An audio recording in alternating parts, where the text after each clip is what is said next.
LUMS university Jamshoro میں department of urology LUMS کے chairman doctor Javed Altaf کی جانب سے اور پاکستان ایسوسی ایشن آف یورولوجیکل ریسرچ کے اشتراک سے پہلی سالانہ یورولوجی کانفرنس حیدرآباد کا انعقاد کیا گیا۔ حیدرآباد میں پہلی دفعہ حیدرآباد یورولوجی کانفرنس کا انعقاد کیا ہے۔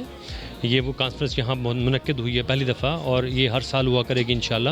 اس دفعہ اس کا مقصد تھا اسٹون کی بیماریوں کے حوالے سے یہ کانفرنس کی گئی ہے، جس میں باہر ملک سے ہم نے نیپال سے اور سری لنکا سے اپنے کولیگس کو، دوستوں کو بلایا، اور یہاں پر ہم نے ہینڈز آن بچوں کو سکھایا۔ ہینڈز آن کا مطلب ہوتا ہے ہاتھ کے ذریعے سے ریزیڈنٹ کو سکھانا۔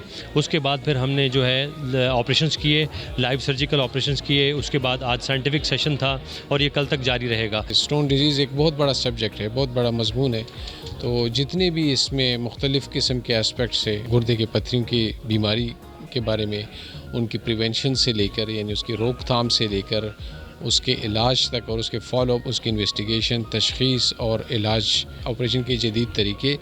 ہمارے باہر سے بھی کچھ دوست آئے ہوئے ہیں، سری لنکا سے، نیپال سے، انہوں نے بھی بہت ایکٹیولی اس میں پارٹیسپیٹ کیا ہے، انہوں نے حصہ لیا ہے۔ کانفرنس پاکستان ایسوسی ایشن آف یورولوجی کی طرف سے حیدرآباد چیپٹر کے جو پریزیڈنٹ ہیں انہوں نے یورولوجی کے ڈپارٹمنٹ کی طرف سے یہاں منعقد کی گئی۔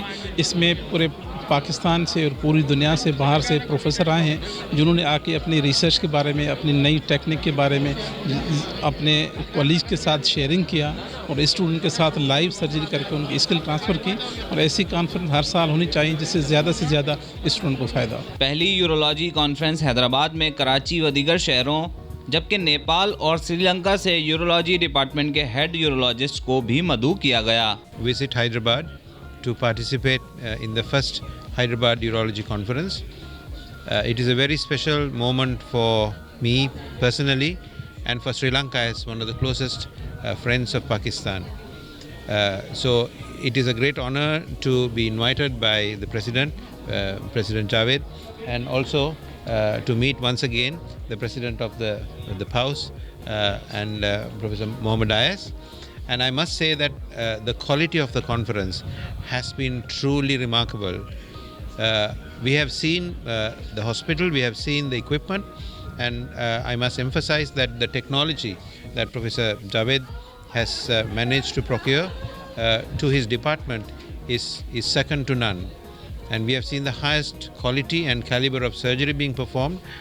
As much as we have exchanged ideas, I myself have learned a lot from this interaction with the complex nature of surgery that they do. Nepal اور سری لنکا کے یورولوجی ڈپارٹمنٹس کے ہیڈ یہاں پر آئے تھے، انہوں نے یہاں پر شرکت کی۔ جب انہوں نے اسی ہاسپٹل میں اور اسی مخصوص ڈپارٹمنٹ میں موجود ایکوپمنٹ کو دیکھا تو انہوں نے بہت تعریف کی کہ اس لیول کا ایکوپمنٹ کسی بڑے کمرشل ہاسپٹل میں ہو سکتا ہے۔ یہ تو ایک وہ ادارہ ہے جو کہ گورنمنٹ آف سندھ چلا رہی ہے، تو یہ کریڈٹ گورنمنٹ آف سندھ کو جاتا ہے اور ہیلتھ ڈپارٹمنٹ کو، جس میں منسٹر ہیلتھ کی کاوشیں ہیں، انہوں نے ہمیں یہ پرووائڈ کیا ہے۔ اور اللہ کے فضل سے ان ایکوپمنٹ کی مدد سے وہ سارے پروسیجرز جو پرائیویٹ ہاسپٹل میں لاکھوں روپے میں ہوتے ہیں وہ فری آف کاسٹ ہو رہے ہیں۔ یورولوجی ڈپارٹمنٹ کی جانب سے اس کانفرنس کے انعقاد کا مقصد لوگوں میں آگاہی پیدا کرنا اور نئے ڈاکٹرز اور پوسٹ گریجویٹ ڈاکٹرز جو ٹریننگز کر رہے ہیں ان کو گردے سے پتھری نکالنے اور دیگر آپریشنز کے حوالے سے نئے اور جدید تقاضوں سے ہم آہنگ کرانا تھا، جس کے ذریعے مریضوں کو بہت فائدہ پہنچے گا۔ کیمرامین فہیم لودھی کے ساتھ شاہزیب شیخ، حیدرآباد ٹائمز۔